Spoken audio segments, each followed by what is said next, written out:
Now, I've already apologized to the parents over and over again. I don't apologize to you. Don't apologize to you. Attorney Norm Pattis called it strategic. We thought it was vicious and uncalled for and gratuitous. But at the same time, the plaintiff's attorneys called for a recess to determine how they'd orchestrate the rest of the day. You think I could book that for like the weekend of the 14th when the soundtrack comes out? If so, bump somebody. All right, thanks. I love you, man. Bye. I got my MTV out. Savage! I'm a savage! Oh! I'm a savage! Whatever I want, I'm going to get! Whatever I want, I have to get!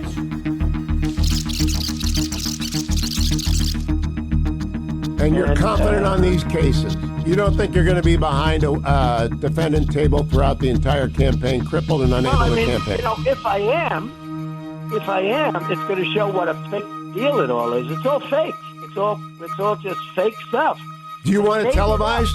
In order to interfere with the election. This was election interference at the highest level. One person responsible for this nightmare, and he's acknowledged and he brags about it, Donald Trump. Chief White House correspondent Mary Bruce traveled with the president. Good morning, Mary. 2020 rape conviction against former media mogul Harvey Weinstein was thrown out by New York's highest court today.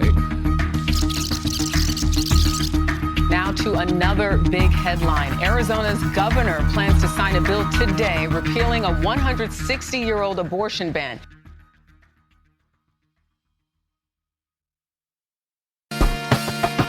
Ladies and gentlemen, welcome to the Patriot News Hour with your host, Joshua Capilla, the independent with conservative values, fighting the liberals, protecting the homeland from terrorists, domestic and foreign. Ladies and gentlemen, we're not going to stop. We're not going to stop. We're going to tell the truth. They want to suppress the information. They want to spread the lies. But we're holding everyone accountable. Ladies and gentlemen, welcome to the Patriot News Hour.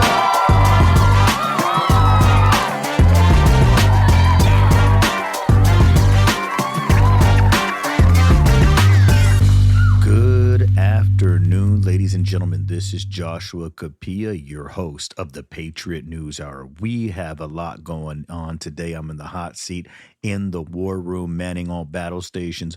Look at the situation right now going on in Iran. The president's helicopter went down. He perished along with his ambassador, along with the bodyguards. This is all in the prefaces of the war in Iran. And I look at it as God's judgment going on the president. I mean, this guy has violated human rights over and over and over, killing people, destroying people, killing women, suppressing that woman's protest. Remember that, ladies and gentlemen, when the women did not want to wear their formal headpiece, the hijab. I mean, come on now. We're in the 21st century. Women's rights are being suppressed, and they treat women like chattel. They treat women like dogs, actually worse than dogs. They're about the lowest on the scale that you can go. In Iran, you can beat women. The husband can commit honor killings, on and on and on without any repercussions. And every time there's an honor killing here in the United States of America, them individuals try to flee back to Iran, ladies and gentlemen. It's just a drastic, terrible thing. But this really isn't going to change anything much. We have to understand who's really in charge of Iran. And who's charge of Iran is the supreme leader, the Ayatollah. So I'm going to play a soundbite here. We're going to jump over here to CBS, and I want you guys to hear what is actually going on in Iran. And just stay tuned. Listen, this stuff is going to get interesting. This is a jam-packed show. We have a lot going on, from Sean Diddy Combs to some entertainment news to President Trump to Joe Biden. So, ladies and gentlemen, I got one question. Are you ready?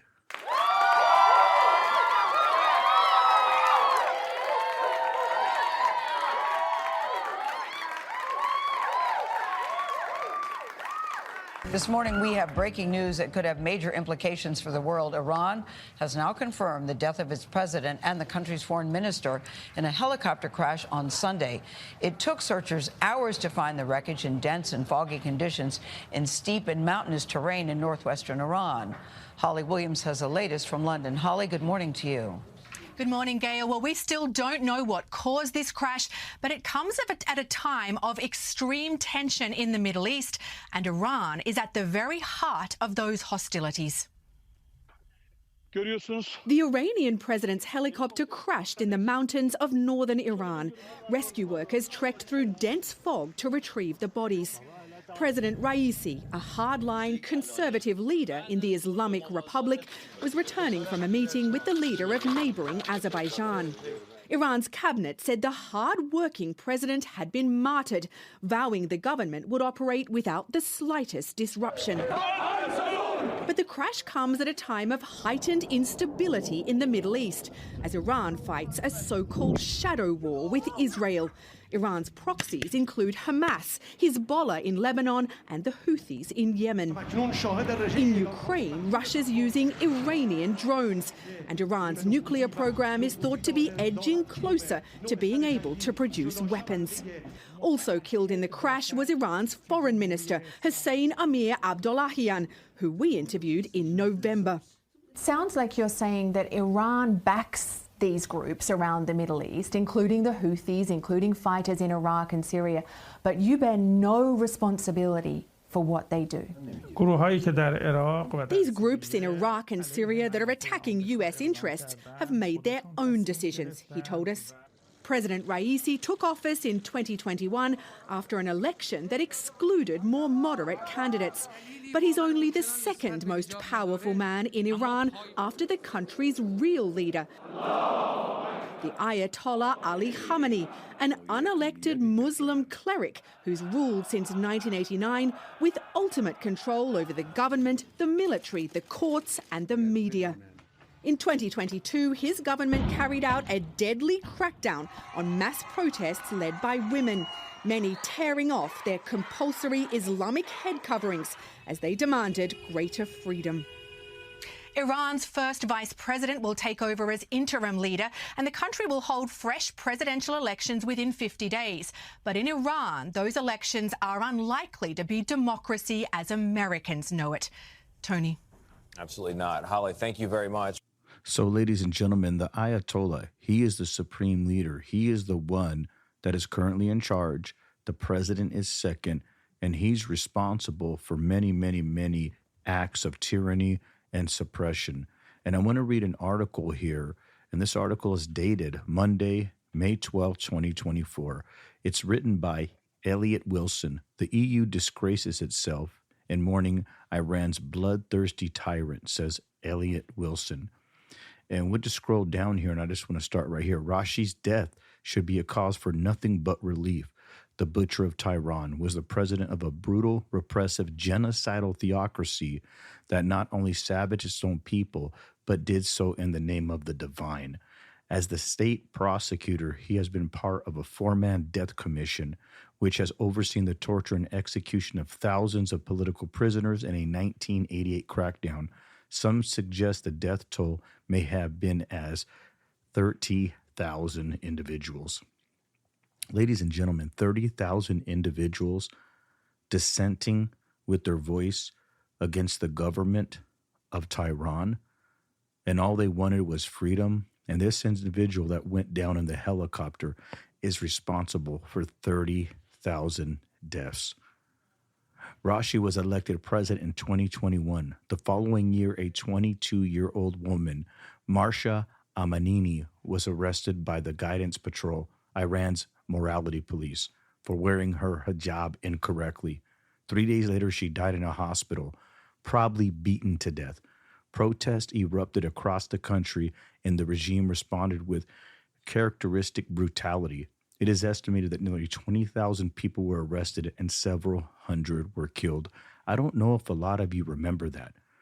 This woman did not want to wear her hijab, and the morality police beat her brutally, ladies and gentlemen, beyond recognition. They utterly destroyed her. And when individuals, citizens of Tehran, went to the streets, they were suppressed, they were beaten, they were killed, they were imprisoned. It was absolutely egregious. So what I want to do is go back and refresh your memory and play a soundbite on so you can be captivated on what is going on. And I want you to remember who this president is while the EU is mourning him. Ladies and gentlemen, are you ready?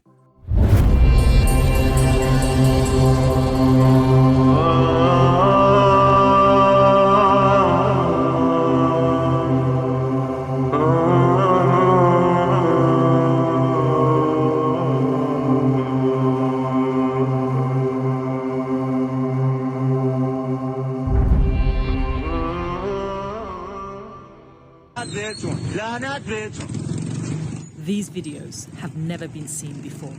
Murals of Iranian officials targeted with homemade grenades. Anti-regime graffiti calls for people to take to the streets. Sky News has been given exclusive access to the hidden world of the protest movement inside Iran, preparing for the anniversary of Marsha Amini's death this weekend. Activists are producing posters demanding an end to the regime and preparing leaflets and newsletters instructing demonstrators how to avoid capture by the security forces. Even being caught sending me this material can land these protesters in prison. But despite the intensifying crackdown, what I'm seeing in Iran is an even greater determination to fight for change, despite the consequences.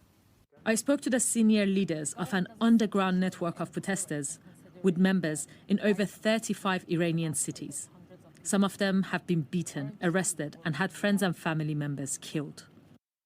Our goal is to keep the protests alive and make sure they're properly organized. Whether we do this or not, people are going to come out anyway. So we are at least trying to make them more impactful and keep people safe. For example, we now have mobile medics on standby across the country in case of injuries during the protest. In the lead up to the anniversary, the Iranian authorities have embarked on a campaign of intimidation, surveillance, and arrests, making it clear that they're not going to tolerate any flicker of dissent. I think that the upcoming protests will be much bigger, and we will fight more aggressively. The authorities know this and are terrified. That's why they are reacting the way they do. Of course I'm worried, but I'm more scared of them staying in power. In recent days, images have emerged of tanks surrounding Marsha Amini's grave in the Kurdish region of Iran, with convoys of military vehicles heading towards the borders. That's why protest organizers around the world are taking extra precautions around security, especially when it comes to methods of communications. Using different types of communication techniques, very complicated ways of encrypted messenger systems that we use, and sometimes we use uncommon ways of communication that nobody actually expected could be, these kind of tools could be used to communicate. With both the protesters and the authorities more prepared than ever, this could be another bloody chapter in Iran's anti-regime movement. Sahar Zand, Sky News. Ladies and gentlemen, this is terrible. And I'm going to get to the point where I read an article in just a couple minutes here. But can you imagine being a woman going through this kind of oppression, worrying about your life, the morality police following you, wondering if you're going to die, if they're going to pick you up in a cop car and beat you and rape you and kill you because you're not wearing your hijab? I mean, these women are suffering under Tehran's leadership. They don't have freedom. They are not equal when it comes to human rights. They have many human rights violations, and they're scared to death over there. But these women are breaking out, not just the women, the men. There is a new generation of Iranians that want a democracy, somewhat of a democracy. I'm not saying the United States. They do have their faith. They are Muslim. They interpret their Quran in a less extreme way than a lot of these fundamentalists. It's like ISIS pretty much rules Tehran, and they implement these Sharia laws in Tehran and repress people. And I want to ask you a question, ladies and gentlemen, here on the Patriot News Hour. Is it any wonder why their economy does not grow, why their GDP stays stagnant? I get that in the United States, there's a lot of immorality. People kind of just do whatever they want. But at the same time, you can't go extremely the other way religious-wise and just start suppressing everyone because of your particular beliefs. A lot of these individuals that are running the government over there in Tehran really ain't no different. They drink a lot, smoke a lot of sex, heavy in drugs. They just hide it really, really, really well. And they extract money out of the economy from their people. And a lot of times their people live very, very, very poor. So let's go to this article about Marsha Amanini's murder. And this article was written Wednesday, September 13 by Catherine Perez.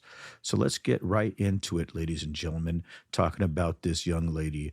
Marsha Amanini's tragic story not only encapsulates the severe degradation of human rights under the rule of the Ayatollah in Iran, but it serves as a reminder of the unforgiving nihilistic dogma Tehran's ruling class operates under, hiding behind its tenets.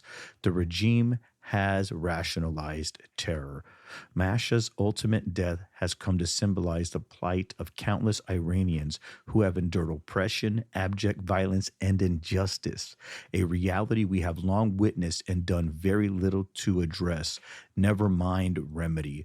Marsha's demise is but one story, one name that we have come to be familiar with, for her death sparked a wave of protest so fierce it shook the leadership a year ago, on Iran's rage before the mullahs had not abated.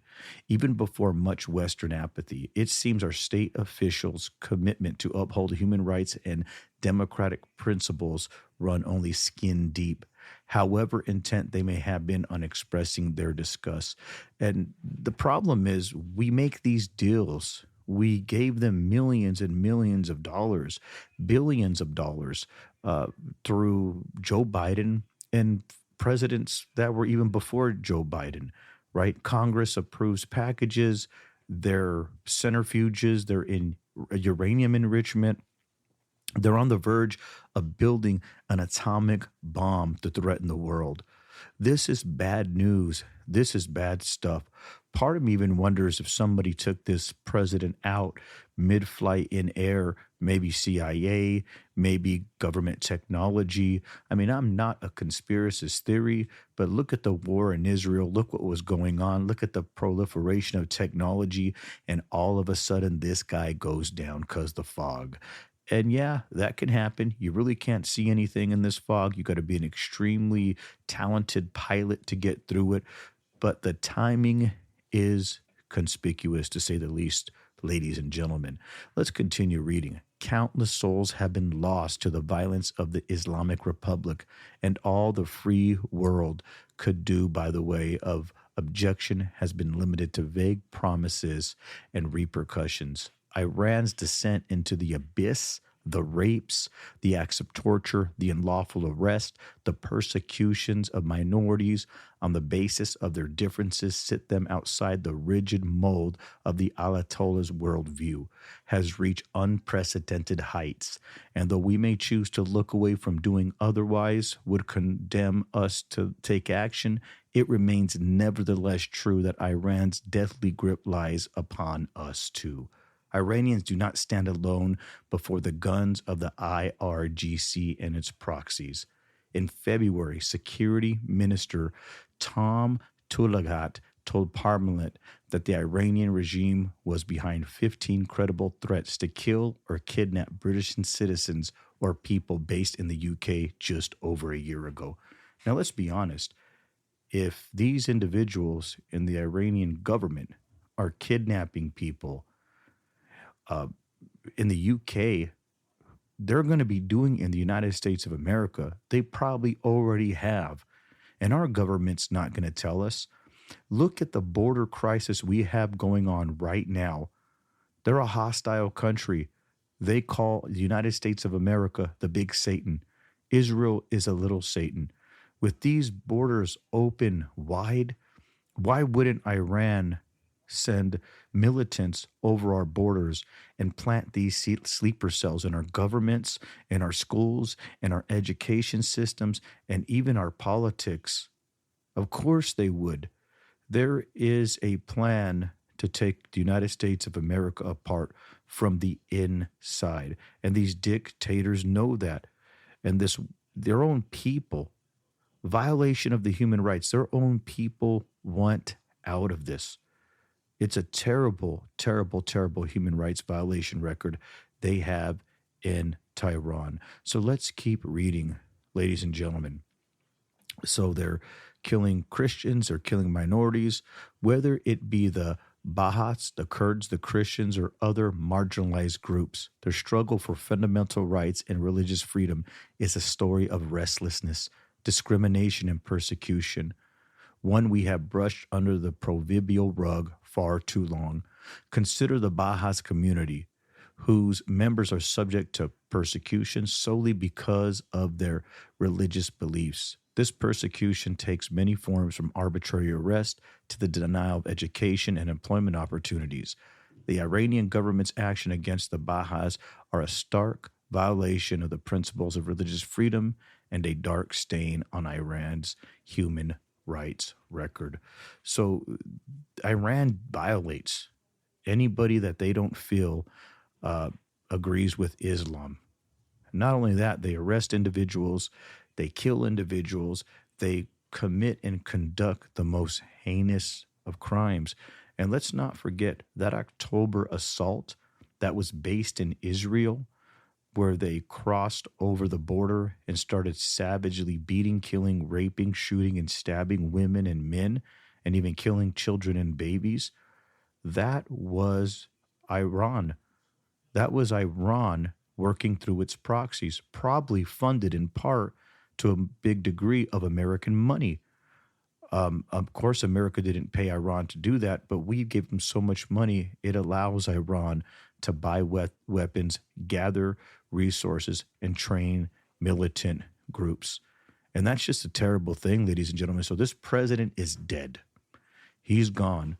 But the supreme leader will continue to put somebody just as bad or worse in his place.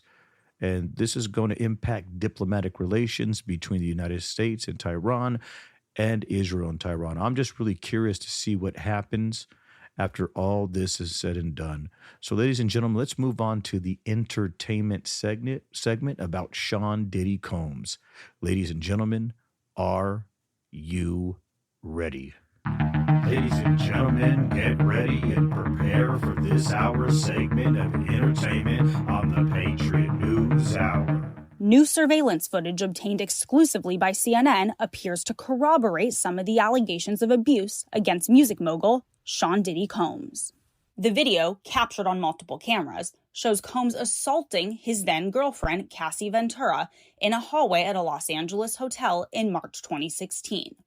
A lawsuit filed by Ventura in November last year and settled the next day referenced actions that seem to match those seen in this video. There is no audio. According to the complaint, Combs became extremely intoxicated and punched Miss Ventura in the face, giving her a black eye, which, according to the lawsuit, prompted Ventura to try and leave the hotel room. The surveillance video obtained by CNN begins as she enters the hallway. The complaint says as she exited, Mr. Combs awoke and began screaming at Miss Ventura. He followed her into the hallway of the hotel while yelling at her. The complaint goes on to say he grabbed her and then took glass vases in the hallway and threw them at her. In the surveillance video, Combs can be seen grabbing Ventura and throwing her to the ground. As Ventura lies on the ground, Combs then kicks her twice and attempts to drag her on the floor back to the hotel room. Ventura is seen picking up a hotel phone. Combs seems to walk back to the hotel room, then returns and appears to shove her in a corner. Moments later, he can be seen throwing an object in her direction. According to Ventura's now settled lawsuit, the pair began dating several years after they met in 2005. They parted ways in 2019. Combs' attorney said the decision to settle was in no way an admission of wrongdoing. Ventura declined to comment on the video, but her attorney told CNN the gut-wrenching video has only further confirmed the disturbing and predatory behavior of Mr. Combs, words cannot express the courage and fortitude that Miss Ventura has shown in coming forward to bring this to light. The video hasn't been seen publicly before and comes on the heels of a series of civil lawsuits alleging Combs' involvement in sex trafficking and sexual abuse. Allegations Combs has repeatedly denied. In a December 2023 statement, Combs responded to the claims in all the lawsuits, saying, "Sickening allegations have been made against me by individuals looking for a quick payday. Let me be absolutely clear. I did not do any of the awful things being alleged." 2 days after this video published exclusively on CNN, Combs issued an apology. But I make no excuses. My behavior on that video is inexcusable. I take full responsibility for my actions in that video. I'm disgusted. I was disgusted then when I did it. I'm disgusted now. Ladies and gentlemen, this was absolutely egregious what he did to Cassidy. I mean, you got to watch what he did. He basically punched her. She tried to flee the room, enter a hotel, and leave. Comes around the corner, knocks her down, punches her, kicks her, stomps her, drags her around the corner again, and she finally gets to leave after he throws a vase or some object at her. It was absolutely unbearable. It was hard to watch, and now he's coming out and saying he's apathetic, or has empathy, I should say, not apathetic, and he's sorry, and he wishes he can change. I mean, look at what this guy is accused of: sex trafficking, Usher, Justin Bieber, Lollipop Camp, whatever you want to call it. I mean, this guy really can't be trusted for everything: sex cruises, yachts, orgies, stars coming in, princes coming in, the royal family, Hollywood actors. I can go on and on and on and on. So expect a firestorm coming out against Sean Puffy Combs. This just started. It's not going to stop. It's going to continue. It's going to proliferate. And I believe the worst is actually to come. Check out the documentary. It's called Diddy's Downfall. It's on Tubi TV. It's free. It's really interesting on what this guy has a hold of and what the feds, Homeland Security, just got from him. Let's just stay tuned. I'm curious what we're going to find out, but let's go to another soundbite on Sean Puffy Combs. So, ladies and gentlemen, are you ready? Dreaming of a million, now I'm in beach houses, cream to the ceiling. I was a gentleman living in tenements. Now I'm swimming in all the women that be tense. Went from bad boys to the crushed linen men. Now my dividends be the new Benjamins. Hoes of all complexions, I like cinnamon. Make sure you got some. Well, to breaking news out of Hollywood this morning, and disgraced hip-hop artist Sean Diddy Combs has broken his silence and apologised for a domestic violence assault against his then-girlfriend Cassie Ventura in new video released. Footage of the 2016 attack in a hotel went viral over the weekend, with the 54-year-old saying his behaviour was inexcusable. I was disgusted then when I did it. I'm disgusted now. I'm not asking for forgiveness. I'm truly sorry. Yeah, he said he found God as well and he was really sorry. It's alleged Combs paid the hotel $50,000 for the security video immediately after that incident to hide it.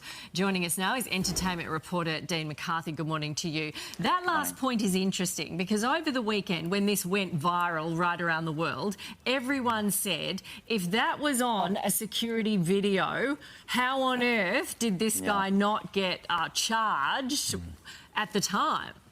Yeah, exactly. So here's the situation. So like you said, it's alleged that he actually bought the video off the hotel for $50,000 and buried it somewhere. In fact, the big raids that have happened at his home in LA and in Miami are literally looking for evidence just like this. Now, here's the situation. Apparently, in California, because of state statute, he actually can't be charged with that for now, and that is why it's been kind of buried for all of these years. Now, in his video, he alleges that he's disgusted. Well, he's right about that. He's not the only one. We're all disgusted. Everyone in Hollywood's disgusted about this. And interestingly, even though he is a Hollywood hotshot. I mean, he's a mogul. Not one person in Hollywood, not one person in music has come forward in support. Today, Emily Ratajkowski called him a monster. 50 Cent is, of course, dragging him on social media, and all of us are absolutely disgusted. Now, this video, right, it literally shows almost to the perfect detail exactly what Cassie alleged happened in that hotel in 2016. Now, in November of 2023, she filed a lawsuit against him. He very quickly settled it. I think it was almost within 24 hours. At the time, his lawyer said he used the words money grab and alleged that she, wasn't telling the truth. And now this video is painfully obvious that this is really what went down in that hotel in 2016. Yeah, it's just disgusting, isn't it? And yeah. Can't say anything. Dean, thank you. Okay, ladies and gentlemen, we're through that. So let's move on to some other things, shall we? Let's move on to Joe Biden news and the presidential election between him and Donald Trump. Let's just see how close it's getting. I mean, I'm really curious to see how this election plays. This is one of the first time, actually the first time in history, where a president is defending himself against criminal charges. That's Donald Trump. Why he's going to be running for president against Joe Biden. A lot of people aren't happy with Joe Biden. They're basically saying that he's left the borders wide open. He hasn't done a whole lot about the borders, that he's giving free handouts away to illegal immigrants, that he's been attacking God, basically, especially when he made the sign of the cross, the Catholic cross, when he was actually speaking at an abortion rally. The Catholics are infuriated over that. And you really can't fuse this type of extreme liberal mindset with Christianity. It just doesn't work. Hey, Joe, if you're not going to uphold the Bible, just don't uphold it. But he interprets the Bible through a liberal, extreme left-wing lens, and that's his ideology. But what drives me crazy is when a far-left individual, a progressive, tries to interpret the Bible by their viewpoint, by their methodology, and you just can't do that. Ladies and gentlemen, they call that heresy. They call that abomination. God calls that anathematized. So, ladies and gentlemen, a lot of people are really upset with Joe Biden, but on the opposite end of the spectrum, there's many, many, many people upset with Trump for his allegations against women, what he's done to women, paying off Stormy Daniels, lying about that. You really got to read the book on Trump that his niece wrote. Check it out, read it, Google it, find it. Don't read it with any bias. Just read it for insight, purposes of insight, and see what you think and see what you come away with, because this stuff is crazier and crazier and crazier. So I don't know who the hell we're voting for this time around, ladies and gentlemen. I was talking to a buddy Paul of mine, and he's a conservative, and I'm an independent with conservative values. Love him to death. Hey, Paul, how you doing, in case you're listening? And I just told him I have a hard time dealing with these candidates. And a lot of individuals would say, Americans that is, well, who's better? Who are we going to choose? I get it. I get the point of contention. I get the sticking point. It's not going to be easy in this election. Like I told my wife, I think I'm just going to stick my head in the toilet, pull the handle, and see where I mark the box. Ladies and gentlemen, let's get to some Joe Biden news. Are you ready? There is some movement. And I don't want to, well, maybe choose my words. There's some movement. There's been a response from there's been a response from the opposition, but yes, I'm sorry, from Hamas.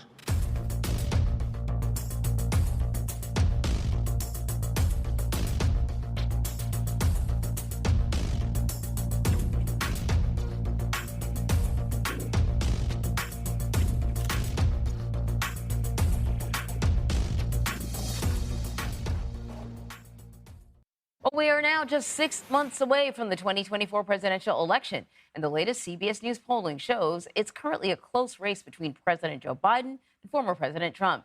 For more on this, let's bring in CBS News political director Finn Gomez. So it was a busy weekend for the former president. He had held a big fundraiser, and he had several of his potential vice presidential picks joining him for the RNC donor retreat in Florida. What came out of that? Any closer to figuring out who might be his running mate? It is still a long list, but it seems to be a lot of focus on just a few names, Anne-Marie, and you saw that at this donor retreat. They were there at this donor retreat, all these potential running mates for Donald Trump, including Senators Marco Rubio, Tim Scott, J.D. Vance, Congresswoman Elise Stefanik, Congressman Byron Donalds, North Dakota Governor Doug Burgum, and, of course, South Dakota Governor Kristi Noem. Those are some of the top names that you keep hearing about from Trump himself, Trump allies. And they all these this panel here vying to be Donald Trump's running mate were there at this fundraiser, Anne-Marie. But we have heard a lot. If you look at all those names I just mentioned, the most attention that we've heard recently has been about Marco Rubio, Tim Scott, J.D. Vance, and Doug Burgum. So those are the most we've been hearing about from our sources. But of course, they also tell us that it's Donald Trump, and ultimately he makes the call, and we could hear about it. Frankly, on a Truth Social post as a social media platform, before he even tells anyone else. But that is the attention, that is the focus that we're hearing about of those top contenders. Yeah, a few of the people you listed were busy getting in front of cameras over the weekend on a lot of those Sunday morning political shows, including South Dakota Governor Kristi Noem. She was on CBS Mornings actually earlier today, but she was also on Face the Nation over the weekend, where she was asked about an anecdote in her upcoming book. She talks about killing a dog, shooting the dog. I want to play a little sound. I think that the media has turned on me, and I understand that. I think that that's the part of being honest and being genuine. I think the American people want somebody who's real and doesn't pretend to be something that they're not.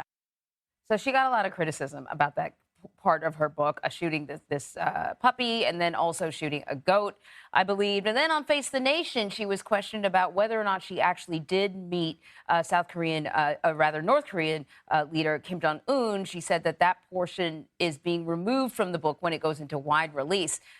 Is it fair to say that, she may no longer be part of that VP conversation? At least that's what some have suggested.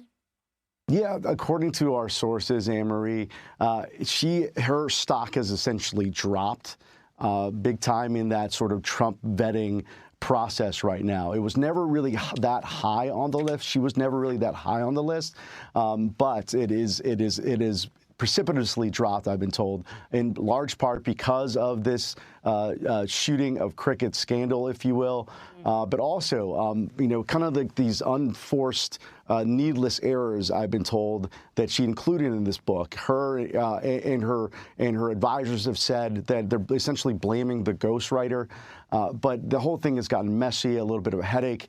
And is, I've been told also has personally irked the former president over this sort of attention over shooting of her pet that she thought was going to put her in a positive light, Anne-Marie. And she was also advised not to put it in from other outside advisors. But she insisted, her close allies and advisors insisted to put that in the book because they thought that they would make her look tough. And clearly, they did not expect the backlash. No, she argued that the dog was perhaps threatening and that it was an example of her making a tough decision to protect her family. Yeah, as you point out, a lot of backlash, though. Finn, thank you very much. Thank you. So as you can see, ladies and gentlemen, it's going to be a close presidential year. It's going to be a close election. Get ready, get fired up, put your tinfoil hats on with the propeller on top, spin it around because it's going to be great. It's going to be a clown show. It's going to be interesting.